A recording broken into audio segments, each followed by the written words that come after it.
Why are so many dogs suffering from health issues? Actress Katherine Heigl, who's helped save over 16,000 dogs through her foundation, says she's seeing more issues with dogs' joints, odors, and health than ever before. And after doing a ton of research, she feels there's one place we can look to support any dog's health: their food. So she decided to create something she could actually feel good about feeding her dogs. It's called Superfood Complete. Superfood Complete is made with over 30 of the healthiest ingredients on the planet, including several superfoods vital to your dog's health. Badlands Ranch also sponsors the Jason Debus Heigl Foundation, which has helped rescue thousands of dogs and place them in loving homes. Dogs across America are trying this food and experiencing amazing health benefits. Go to badlandsranch.com/save50 and order right now to get up to 50% off your regular price order with a 90-day money-back guarantee. If you want your dog to experience all these incredible things, go to badlandsranch.com/save50 today. The following podcast may contain discussions supported by science that may be considered dangerous to some listeners and conspiracy theorists. Discretion is advised. The 3 Down Greencast is brought to you by the Pile of Bones Brewing Company. Home delivery available in Regina at sassbeerdelivery.ca. Welcome to the 3 Down Greencast. You are listening to the internet's official podcast of the officials. I'm Joel Gasson with John Fraser as usual, and apparently last week we picked up a bit of an audience with the stripes of the CFL and maybe just generally across Canada and various sports, who knows, but the word of that came from you, John Fraser, because of course last week we discussed Tom Valesi and his F-bomb that echoed throughout Mosaic Stadium and across Canada. Right. And how much we enjoyed it and how much fun it actually was. And I guess the league had to fine him, but at least nothing else really came of it beyond that. I feel like it was probably like okay, hand us $20 and we'll say we're fine kind of thing. Hopefully that's all that was. But what stood out was I remember waking up the next morning and looking at the numbers and being like, that's a lot more listens than we normally have overnight when we post this thing at like 11 o'clock local, and probably no one should have been listening at this point. That's fair, yeah. And the numbers just kind of kept rising steadily throughout the course of the day, and I was like, apparently people like refs swearing. And then I was about to ask you and talk to you about it before you even let me know that apparently one of your buddies let sort of the officials community know that we talked about this, and they all got on board.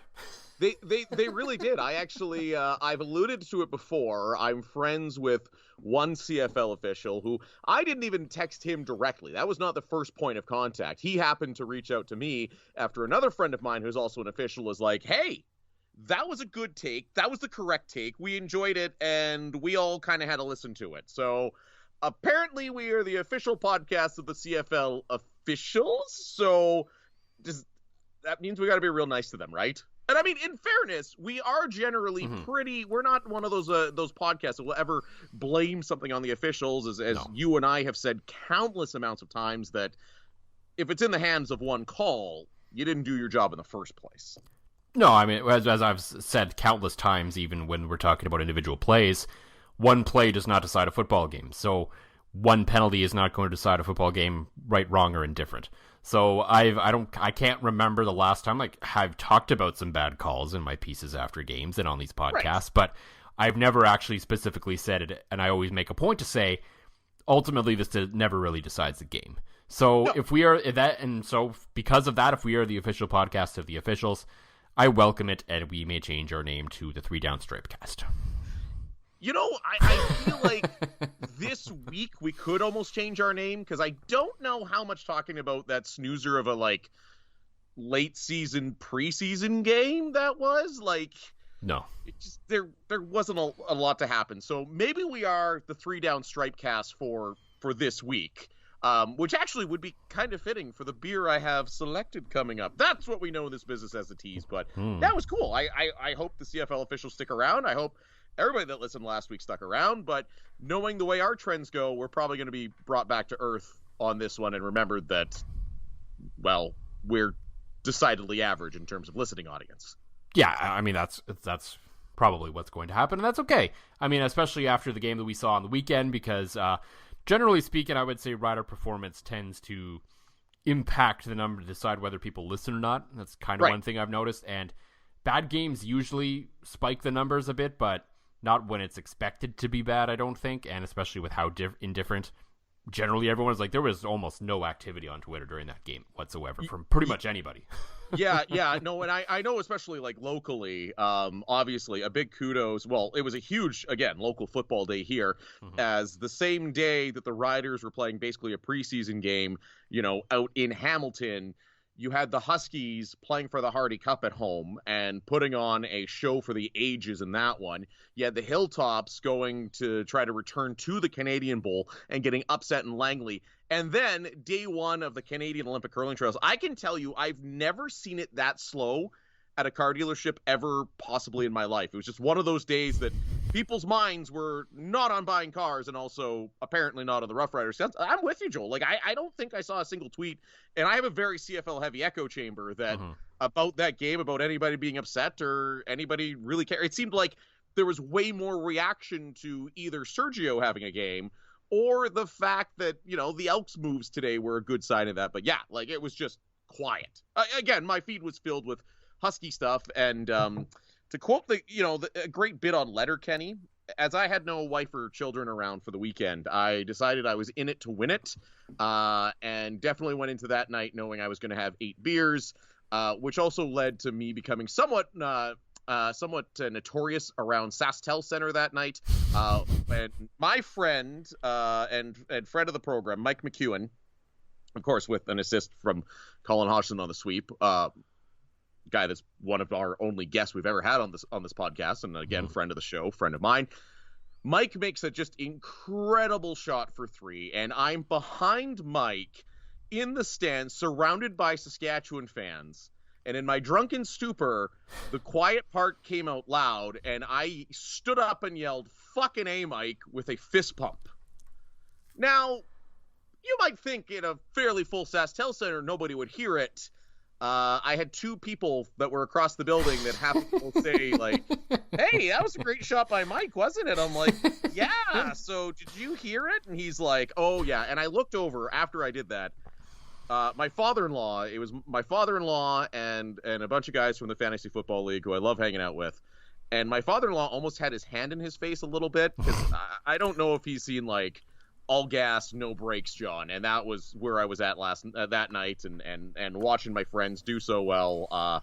Yeah. So I think the new rallying cry, and the best part is I actually saw Colin the next day, and I said, well, I hope I didn't embarrass Mike. He makes a big shot, and some random degen yells, "Fucking A, Mike," and he's like, "Oh no," he smiled, he enjoyed it. So fucking A, Mike, keep going to the trials. So at least that's where my head was at. I had no intentions of watching that Rider game, and I was pretty pissed up by the time I tried to when I got home.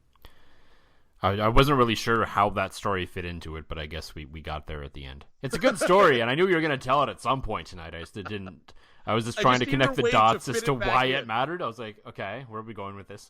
But okay. You think you'd be used to this by now, that a lot of times I talk, and you don't think I'm going someplace with it, but I end up there anyways. It's like the old Michael Scott line. Sometimes I just talk, and I don't know where I'm going to finish, but I get there anyways. Yeah, and the Riders are going to get there anyways, as the playoffs are going to start this weekend. So we are, of course, going to talk about, look ahead to the game against the Calgary Stampeders a little bit, and talk about how that game against Hamilton, despite what some people may say or may think, really has no bearings on what's going forward on that. We didn't really get a chance to, because we recorded a little early last week, and we might not have made the deadline. We probably would have missed it anyway if we recorded on our normal night. Player awards came out last week. There's only really one that's really worth discussing. That's, of course, the Most Outstanding Player Award, which was, my opinion, a bit of an interesting selection by the voters. Of course, our weekly Sergio update is to come. And then we get to talk about a hopefully extinguishing of a dumpster fire in Edmonton. Yes, let's hope that they have turned that around, because I know everybody talks about how the league needs Toronto, the league needs this. No. The league needs a passionate team in Edmonton, and just with the apathy towards the Elks and what a shit show they were, Those moves were great, but we'll save that for later, as that's what they call the business, a tease. Yes. And of course, before we get to all of that, as usual for the Pile of Bones Brewing Company, John, what is in the glass this week? I alluded to it with the stripes, as the can was angled in just a way that I could see the white and black stripes of the Nokomis Craft Ales Pale Ale. You know how the P kind of makes that like cool stripy design. Colin and I actually went to go grab it for another member of his team that didn't end up making the journey over to the official laundromat of Team McEwen. But so they're still in my fridge. I'm like, hey, what's more perfect than a nice Nokomis Pale Ale? Haven't had one in a while. And I have noticed that our friend Adam Wolf, the Nokomis rep, is starting to get his stuff in curling clubs. You can now buy it at the Nutana Curling Club, nice. Which is fantastic. Absolutely. Always, I think, a aggressively underrated beer in the Saskatchewan beer market. Well, that's Nokomis Pale Ale. Yeah. It's one that we, for whatever reason, we never seem to have in the rotation, but it's like every time you drink it or every time you're out someplace that has it, it's just fucking excellent. And I mean, that's basically everything Jeff and Nokomis makes. It's all just straightforward. These are the styles I make. I'm not going to buy in the trends. I'm not going to go, down some weird beaten path. This is going to be the beer I make, and it's just going to be amazing. Oh, and absolutely it is. And it's funny.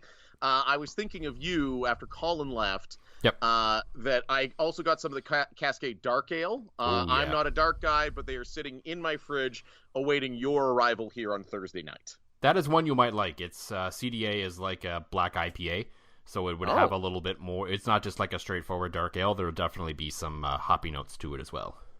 Very interesting. Maybe I have lied to you. If that is something I'd like, it will certainly almost be gone by the time you arrive Thursday night. That's fair. No worries about that.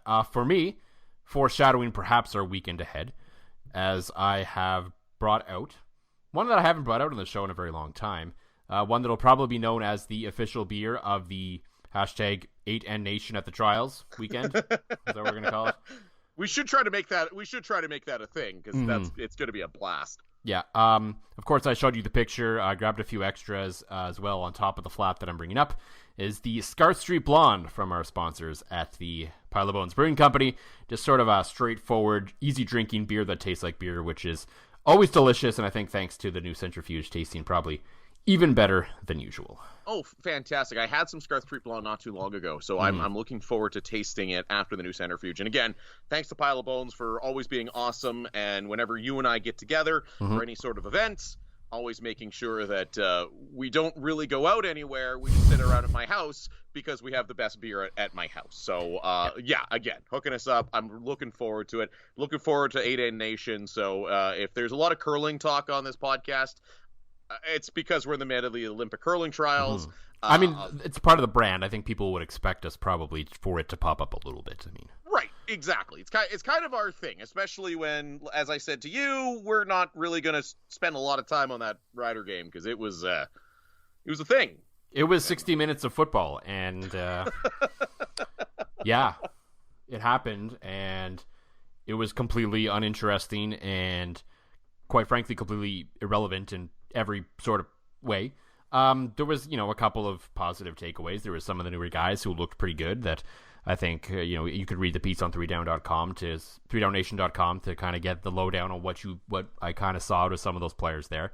But to me, the only real takeaway from that game, we talked about it before the start of the season in two sort of different lights. Before Brendan Lapat decided to take the year off, right, and post Brendan Lapat taking the year off. Before, we were very bullish on the Riders' offensive line depth, especially with the potential return of Dakota Shepley that never materialized, and then Brendan Labat sort of stepped away for a bit. Everything kind of went sideways quickly, and the depth very much went from quality to quantity, and I think we definitely saw that on Saturday. Yes. And this isn't something that has going to have any effect or any impact on anything they can do about it for this year at this point, but I think that game further emphasized the importance of perhaps even major changes along that offensive line in the offseason, because they were without Dan Clark, and then Josiah St. John got hurt in the first little bit of the game, so we don't even know if that would have made a difference or not. Probably not, but that O-line, the further you go down the depth chart, the scarier it gets, and that's not a good thing, because as sort of uninspiring as Isaac Harker looked at times, I'm not going to get a read on anyone on offense because of how bad that offensive line was. No, you're absolutely right. I think when the line is that bad, and Simon, like, when the starters are in there, it's like they're a half second too bad. They need to, be able to hold off the pressure for a half second longer, and I think we'd be having a much different conversation about Cody Fajardo that we are going to have here later in this episode. But they were, like, comically bad. They were, like, turnstile bad, and there was a fun fact that our own Justin Dunk brought up while he was broadcasting the Hardy Cup with Darren DuPont on CanadaWest.tv. And Justin pointed out that the Huskies' offensive line was heavier than the Riders' offensive line heading into that game in Hamilton. And I get it. Size is not everything when it comes to O-line play, but it's a pretty big factor. And it kind of goes to speak for just how not good they've been all this season. And as you said, further you go down the depth chart, the worse it gets. Which, I mean, in fairness, is true of most teams, but the starting point is quite low to begin with, that you get into sort of that scary territory because there isn't, like these guys that maybe aren't ready yet are in the lineup, but at least Brendan Labatt is still there, or at least Dan Clark is still there, and they weren't in that game. There was no real safety guard, I guess you could say. Evan Johnson maybe hasn't performed to expectations at times this year. You'd really have to go back and watch the offensive line play, player by player specifically, to kind of get a good read on that. But it's concerning, and it is what it is this year. And we're not talking out of school. We're not saying anything that I'm sure Jeremy O'D and his team doesn't already know. But this has to be a point of emphasis in the offseason. It's basically the only real takeaway I took from that game. That and the defensive line is still scary good because they caused havoc for Hamilton when they played most of their starters for at least the first half. Yeah, and that's a good sign, even with some guys resting on that. And I'd say that entire defense. I know the score might not say it, but let's face it, that offense was doing nothing. I haven't seen the time of possession numbers here. I haven't pulled it up. I was too busy looking for the Sergio update. But it seemed like, especially in that first half, again, this is just kind of me passively watching as I prepared to drink beers at work before heading to curling. It seemed like Hamilton had the ball a lot. And that defense was still able to hold in there against some pretty talented players from Hamilton. Because again, they kind of gave it this was a preseason game. It didn't mean anything for the Tiger Cats, didn't mean anything for the Riders, and that's about the entertainment value you got out of it. But even for entertainment value, I almost don't want to see the CFL's TV numbers for this week, because I think they're going to be a dumpster fire, because there was at least the preseason, you have the hope of the season coming, maybe seeing a breakout guy. Here it's like, hey, here's our team, but shittier. So have fun. Yeah, it's not going to be pretty, and it's not really. I mean, there's not a lot you can do about it, because the final week of every football season in every league is always kind of in a lot of ways. There's not a whole lot you can do about it. But given the year the CFL has had and just how bad those games were, it's not a great step toward the playoff for the league overall. Yeah. And I will talk about the game against Calgary in a second here, but I think overall, if we're talking the overall everything that the CFL is facing this year, this may be the most important playoff in their history. These games have to be good, or we could be talking about, I think, some serious long-term damage to the league, because this is the time of the year where, sort of interest from the casual to sub-casual fans sort of picks up in the CFL, especially, locally when their team is in the playoffs. Hey, maybe not. The games this weekend are in Saskatchewan and Hamilton, so they're not really the best examples of that, because those fan bases do care. But generally speaking, if the games, in Montreal or in Toronto or, Calgary to a degree, Edmonton, Vancouver, that's when sort of the casual fan to sub-casual fan says, hey, there's a playoff game in town this weekend. You want to go? Cool. And they actually kind of get on board and excited about that. And the games generally get better and, a little more interesting and exciting. And so, they've kind of lost a lot of momentum as the year's gone on. The game's been bad. The numbers have been lagging. Everything's kind of gone wrong. And they need something in the playoffs here to try and salvage something. Or else there's going to be, sort of a lot of fingers crossed and a lot of toes crossed heading into next season that there wasn't too much damage and they can rebuild off of something. Yeah, and hope that it just this year was essentially just a write-off. No, you're right, Joel. And I think the playoff matchups are intriguing enough. I do hope and think, because let's face it, those 3 games against Calgary were largely, I would say, the Riders' most entertaining games of the year. Yeah, they're pretty good games, yeah. Yeah, all of them decent games. Hamilton, Toronto is always going to be fun. Anytime you can watch at Tim Hortons Field, it always looks like it's going to be a good time, right? Well, they have to beat Montreal for that to happen next week first still, but yeah. Oh, right. Yes. I'm getting ahead of... Okay, Steve Simmons not knowing when the Argos haven't hosted East Finals. Right. Well, that's exactly... Well, and in fairness, the Argos, who generally have a pretty good social media team, kind of gone invisible since clinching that East Final. To a degree, but I digress. It was more just me getting it wrong, probably because I was more focused on watching the games this weekend. But I'm with you. I think it's very important to build momentum to what hopefully will be a very good Grey Cup game. If not, you're going to lose a lot of casual eyes, because the NFL was once again pretty good this weekend, and college football was once again pretty good. And I hope that people have listened to us on our soapboxes and started attending local football. It does seem like the Hardy Cup here in Saskatoon was, I wasn't there, but it looked like a near sellout. You had the PFC final, Hilltops Thunder, same thing, looked very well attended. So maybe people are still supporting football, but just not so much what's been a very bleh season for the CFL. And I think that last week encapsulates what the season has been. Just a lot of bleh, a lot of apathy, and let's hope it gets turned up in the playoffs, because if not, thankfully we still record in the off season, not as frequently. We'll be able to tee off on that a few times. Yeah, and I think that's going to be an ongoing discussion throughout the off season. And coming up a Grey Cup week, I know the commissioner who is finally going to have to say something in front of everyone for the first time probably this year. He's going to have to face some questions there, and I hope for once he's actually honest about the state of this league, because there's obviously been a lot of, wool pulled over our eyes over the years, and a lot of hurrah, hurrah, hurrah whenever he comes out with these things, and they're always great, and everything's shiny, and they talk about everything that's good that happened. But I think it's very important for the commissioner to come out this year at Grey Cup for the state of the league and say, hey, you know what? We know things aren't rosy right now. We have to fix the business. We have to fix the game on the field. We have to do these things. They don't necessarily have to come out with, a 27-point plan to say how they're going to get to that point, but they have to make it clear that fixing these things is starting with the field on the product on the field is, a priority for them. Because even if it was just a COVID down year and things tick up a little bit next year, I don't know if that's quite enough to compete with what else is out there right now, football or otherwise. Yeah, no, I would absolutely agree with you, and I'd be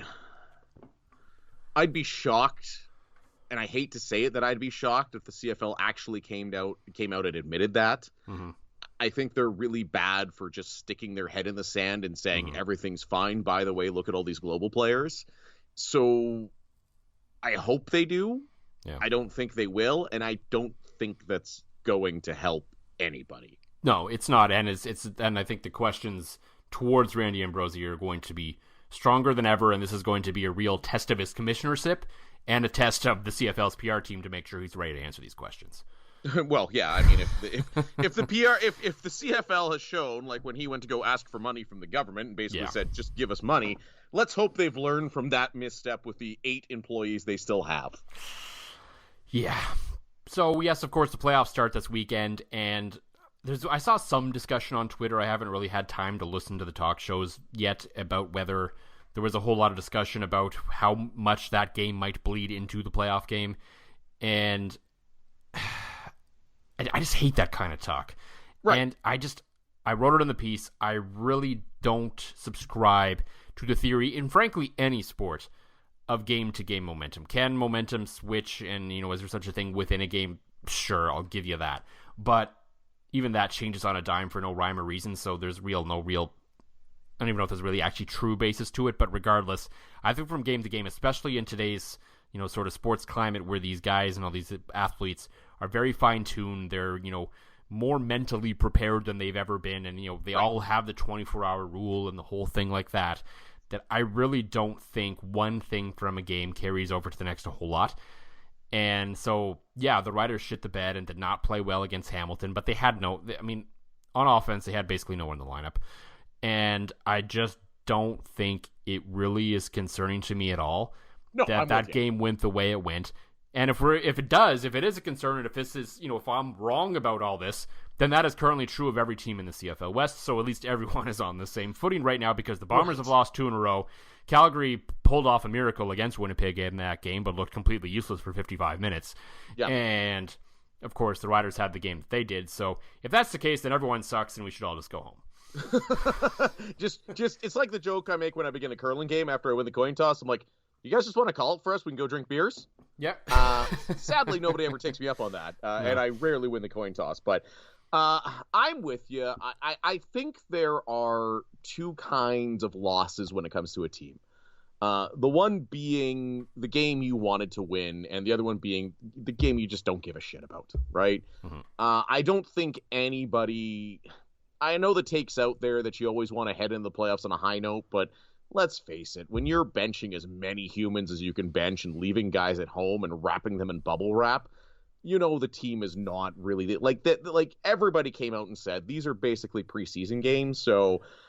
I would strongly disagree with anybody that says, oh, this looks bad heading into the playoffs.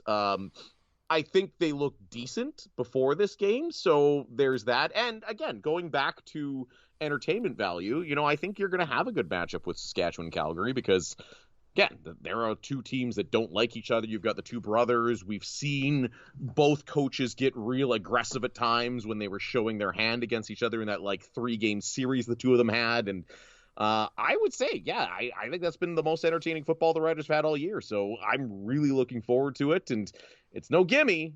Calgary looked like shit against Winnipeg played, to Winnipeg's credit, they played a lot of defensive guys. It was more the offensive guys that got the week off. So, that's still a very good Bomber defense. But Calgary doesn't look like the dominant force they have been in years gone past, but they're going to step it up in Regina. They will, Bo Levi Mitchell loves coming in and silencing that crowd at Mosaic. Oh, for sure. And to be clear, when I come out and I say that what happened in Hamilton will have absolutely no bearing on what happens in the West semifinal, that does not mean that I think the Riders are going to be perfectly fine and romp all over the Calgary Stampeders. Absolutely not. That's certainly not the case. There are going to be challenges for them in that game. Most specifically, number 1, as we've seen in just about every other game, a big key for them is going to be making sure that they somehow slow down the early strike that Calgary seems to get against them. That was the trend, and I think all 3 games they scored first, and they scored first fairly quickly, especially the first 2, and the second one when they scored the touchdown, I believe was the first play of the game. So, because every single game basically played out more or less the same, where Calgary came out strong, played well early, took a lead. The Riders kind of slowly got their game going as they do, and in 2 out of 3, they just ran out of time. Well, that's so it, yeah. If they can, they're going to have to figure out how to slow down that early shot from Calgary, and they also have to figure out how to get their offense going a little bit quicker and do something more than we've seen on offense against them, because we know what they are at this point. They're unlikely to score 45 points suddenly. Right. Now they probably will because we said their offense is shit, but anyway. Of course, it's going to be it's going to be a West Final shootout that's going to come down to Cody throwing a Hail Mary at the end of the game to win. Yeah, so I expect these games to be fairly similar to what we've seen so far this year between these 2 teams. And those are sort of the things. It's going to be, okay, can Calgary get that early body blow again early and sort of get the Riders chasing because the Rider offense is built for that? Or will Saskatchewan figure out how to slow down Calgary early, make it a bit of a drag, and slowly sort of pick up their momentum as they tend to do in games? It's sort of simplifying a little bit, but I think ultimately that's where this game is going to come down to. That's kind of how the Riders play games other than the first game of the regular season. And it's going to be close. It's going to be tight. It's probably going to be a little ugly because that's how the Riders play, and that's how the Riders have to win games. And that's kind of how Calgary has played, minus a couple games here through this regular season, that it's also been ugly. I mean, Calgary still has that big play ability that's going to get you off your seat, but they've also had a lot of mistakes, a lot of ugly games. Bo Levi Mitchell has not looked like the same guy, so it's intriguing. I think it's going to be close. It might be ugly, and thanks to Curling Canada for scheduling it in a way that you and I can mostly follow along the West Final and then go watch the men's finals at the Olympic curling trials. Yes, Sunday is going to be quite the day for us with the women's final at 11 a.m. Whatever's left of the East final East semifinal at that point, West semifinal, and then load up the car quickly and head to the SaskTel Center for the men's final. So, Yeah, Sunday's going to be a day for us. It is all while also sneaking in as much red zone as possible. So you know what? Actually, I had the 2 TV set up in my basement, and I think that's might be what we will need for Sunday. Potentially, yes. That seems like a good move. Who won't be playing on Sunday is, of course, our boy Sergio Castillo, who, as we talked, of course, the Bombers blew that game, but of course the bright spot was our boy accounted for 100% of the Bombers' points. I almost feel like again, I wasn't really following along, but I almost feel like Winnipeg was like, okay, let's just be good enough on offense to make sure Sergio is what we think he is, right? And it just, every time I saw a field goal, my phone was just blowing up. Same thing. I was watching. I didn't watch any of that game, so that's why you didn't get a text from me about Sergio's performance. That's also fair. And I was watching the Hardy Cup, being the good Saskatoonian that I am from time to time. So I moved on to Utah crushing Oregon, and it was just beautiful. but Sergio, more importantly, 4 for 5. Yeah. And people are going to go, well, he missed one. Yeah. From 52 on a pretty not very nice day in Calgary, Alberta. So Sergio is now 7 for 9 on the season, or 7 of 9, the old sexy Borg lady from Star Trek Voyager. That's a good omen heading into the playoffs whenever you can conjure up prepubescent or post-pubescent John Fraser Borg-related fantasies with my favorite kicker. So the other immature joke was he should have missed one more, but anyway. In Nice. 6 of 9. I prefer the highbrow humor of 7 of 9. Of course you do, yes, because highbrow humor is definitely your thing. Yeah. Oh, totally, and it's totally what the show is based around. Yes. Sergio, yeah, awesome. He's exactly what Winnipeg needed, and finally, the nice thing is seeing other people talk about his performance, going like, my boy, and now if my goddamn jersey would show up that's been in shipping, like how long does it take to put Sergio on a jersey and ship it to a guy? Apparently a while. And apparently 4 fucking weeks. To bring up, sort of the phenomena that is now the Sergio, way on Twitter, I believe I even saw a tweet from the CFL that was just like, Serge. They didn't put the EO at the end for some reason, but it was definitely like SSSSERG. So, wow. So that is like basically copywritten off the shirts. Yeah. So, I mean, the shirts are 5 S's, and then, it's like Sergio on the shirts. So, I think they owe me royalties, or at least okay, if my jersey shows up with an autograph, I will forgive them. But still, it's been 4 weeks. I need this for the West Final. I just need it to wear it. I was really hoping to have it so I could wear it to SaskTel Center to cheer on the guys also wearing blue for the curling trials, also for Manitoba, our friends Team Mike McEwen. Okay, so does that mean, are we going to wear our Sergio shirts on Friday then? Yes. Yeah. Yes, 100%. Yes. I will make sure mine is washed because I wore my Sergio shirt on Saturday to cheer for McEwen, and fucking A Mike happened. So, I can't guarantee you. Well, in fairness, one's a 9 a.m. Okay, the 9 a.m. draw, I don't think I'll be belligerent. We'll go out for a nice lunch after. The 7 p.m., I make no promises, Joel. Mm-hmm. And I mean, your wife's seen me plastered, so I think that's okay. And now my father-in-law has seen all gas, no brakes. So I think everybody in the group has seen me at peak zesty, and we're good from there. Yeah, there was also all gas, no brakes today from the Edmonton Elks. Well done on that. As they dropped the match on basically the entire organization and says, it's time to start over here. And hard to blame him. I'll be honest, okay, the coach and the GM wasn't all that surprising. Telling the president to get lost within a year of his first full season is an interesting move.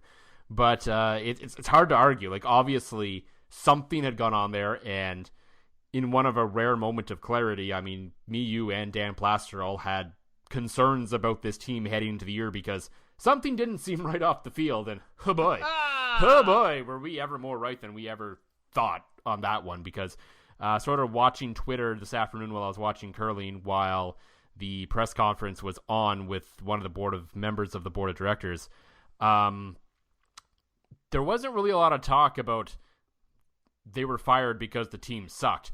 There was a lot of talk about they were fired because the organization was a mess, and there was a lot of shit going on behind the scenes.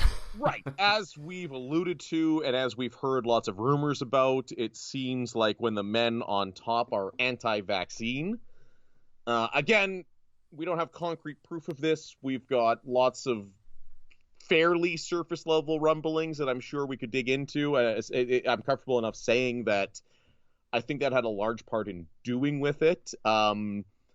But yeah, just look at the mess. Like, you're trading Trevor Harris, who is still a starting CFL quarterback.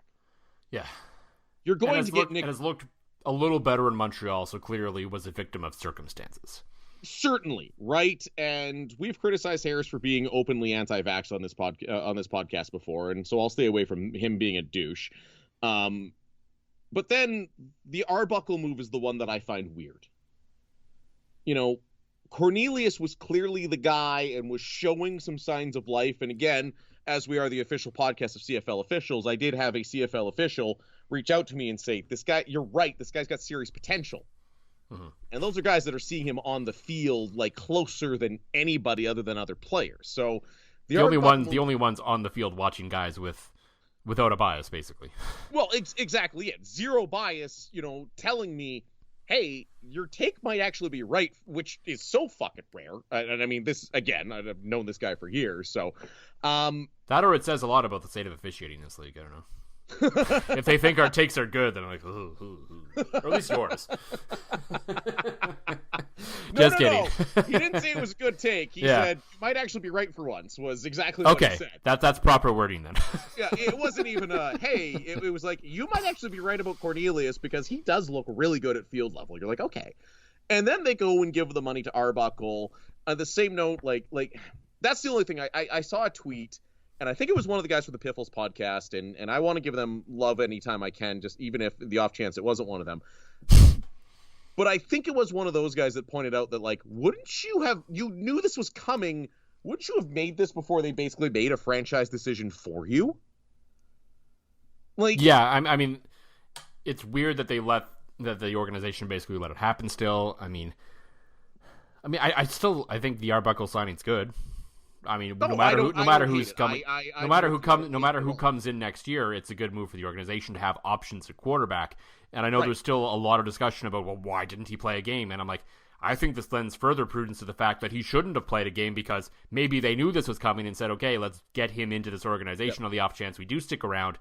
But if we don't, but there was no point to exposing him to any of this year at this point. So why not let him start fresh in camp next year? And yeah, it turned out to be the right move because there's absolutely no point on seeing him in anything on what Jamie Elizondo and that offense was doing this year. Right, and it seems like they're moving in the right direction. Like, from what you hear, for one, they brought in Wally Buono to kind of oversee this thing. Yeah. Like, if there's anybody better to go out and get for, like, a short term, you need to help us fix this culture, come be a consultant, essentially, it's Wally Buono, who I have a great Wally Buono story that is totally off topic. My first Grey Cup I went. It's kind of on brand for me. Looking forward to how you tie this back into the Elks. Go ahead. Right. Okay. I think I'll tie this back into the Elks somehow. So anyways, Wally Buono. 2007, my first Grey Cup ever. This is back when Touchdown Manitoba only went from 11 to 1. Well, of course, it's the 07 Grey Cup. I'm there with my friends, and I am zesty John by like 3. So we head to the Metro Toronto Convention Center, and I'm heading down an escalator with my friends, and coming up the escalator is Wally Buono. Much like fucking A Mike, I have this moment where drunk me says the quiet part loud, and I tap my buddy and go, hey, that's Wally fucking Buono, as he's coming up the other side of the escalator, to which Wally just nods and shakes his head and looks at me and says, have a good time? Which I feel like he probably walked in, shook his head like that meme of the guy holding the pizza box when everything's on fire, and went, you having a good time? Because I think he's a good pick. He's going to help get everything back on track, and I'm glad Edmonton had to burn it all down because, like, they had reached this season not a level of fan anger. Yeah. Like, it seemed like everybody was angry about the Eddie Steele thing. They had reached apathy, and that is the last place you want to do, because that's a sign that, like, you're fucked. Like, when only 10,000 people are showing up at the game, and meanwhile you're selling out Commonwealth on back-to-back nights for soccer, you got a problem. Yeah, and I think that had to be the thing where they said, okay, this isn't just a coaching change, this isn't a general manager change, this is a complete house cleaning, because, as you said, it's one thing I think the fan base can accept, sort of ineptitude on the field if there's a clear plan in place, if things look, if the organization has its ducks in a row, and it's like, okay, stick with us, this is leading somewhere, instead of whatever the hell all that was this season. Because clearly everything was off from the very start. Right. I mean, if dumbasses like us can figure it out, then that should have been probably more obvious. And I think in retrospect, it's, fairly clear, as much as I think in some ways it was, good at the time. It looked good in theory to bring in such an outsider as president of a CFL team. Right. Clearly, bringing an American with absolutely no knowledge whatsoever of this league and the sport really didn't work out in any sort of way. And the CFL badly needs outside voices to take it to the next level, but obviously Chris Presson was not that guy. No, and the CFL at its roots you still need to be out in the community. You still need to be doing those things like your local junior A team. You still need to be relevant to the community, because that's the only way that anybody ever bonds with you, because your players 90% of them are gone within a year or two, right? Either they're gone to the NFL, they're gone to a different team, because that whole system is just screwed up, right? Yeah. And from all accounts, that largely went away this year with the Elks, and I get it, COVID and things have changed, but it just seemed like the outreach wasn't there, I mean, it's funny that we managed to get... I largely credit Plaster, because I feel like he's more observant than me, for picking up on that. I mean, he does work for the CBC. That honestly gives him more credentials. I mean, in fairness, of our preseason game, I came up with the question of whether the Elks are going to be a mess because of their off-field work. So, I mean, I saw it too. So. And I agreed with you guys, so I just went. And I mean, at the time, it just looked sort of normal weird football stuff where you're pissing off guys like Kenny Stafford and Derek Dennis, and that seems like a weird thing to do. Right. Well, and that was it too. Like the whole Jason Moss thing. Like, was Moss really like it's funny that, okay, yeah, Moss has friction with some apparent friction with some guy, or observed friction with some guys on the offense in Ryderville. But if you listen to everybody's fine. Like, he's a fiery guy. You got passionate players. You're going to have disagreements. And they kind of pegged it on Jason Moss. And then, like, the shit show just didn't really stop. If anything, it got worse after Jason Moss left. So, burn it all down. And I hope, and I said it earlier, like, you need your Western teams to still carry this league. Mm-hmm. Saskatchewan and Winnipeg, they're always going to give a shit no matter how bad the teams are. That's the nature of this beast. Calgary and Edmonton, you gotta be relevant, right? Hey, 20,000 people showed up for that last game in Calgary. That's good. The Stamps are looking better, but like Edmonton has to be relevant, because there is no uglier sight on TV than an empty Commonwealth. That looks real bad. Like, an empty Commonwealth looks worse than a half-empty Toronto, just the size of that building. Like, that's a real bad look for the league, and it's kind of the barometer, if you will. So I hope, to me, they gotta hire somebody to be president, to be GM, that has CFL experience, it's been there before, even just a new face. Even if you might not think they're the guy long-term, bring in somebody, make them the guy, and then figure it out from there. Give yourself back some credibility, because the CFL needs people to give a shit in Edmonton. Yeah. No, there's absolutely no disagreement there. Like, this has to turn around. This has to turn around fast. It doesn't necessarily mean they have to go win the Grey Cup next year. No. But there has to be confidence in the community, and the community has to care. And that's just where it is at the end of the day. And empty stadiums in Edmonton are bad for this league. There's no question about it. And that has to change. And as much as I'd hate to see him leave Winnipeg, I think if I'm the Elks, I'm basically handing a blank check to Danny McManus. Former Edmonton football team great, knows his shit, been in the league a long time. and really cut his teeth in the front office of the Bombers team. But like, to me, you bring in a Danny McManus for the GM role. Maybe you don't make him president, you make him GM, and then you got your credibility back in a hurry because that's a CFL guy, that's a personable guy, and you can start moving back upwards from there. Yeah, you can. He's one of 12 names that is on a list compiled by our John Hodge. You can find that at 3downnation.com to see who John thinks should be names that are being considered for the job. The smart, like, well put together research John, not this John that's No. just a drunken asshole that talks a lot. No, absolutely not. Hey, Jacques Cartier, show's over.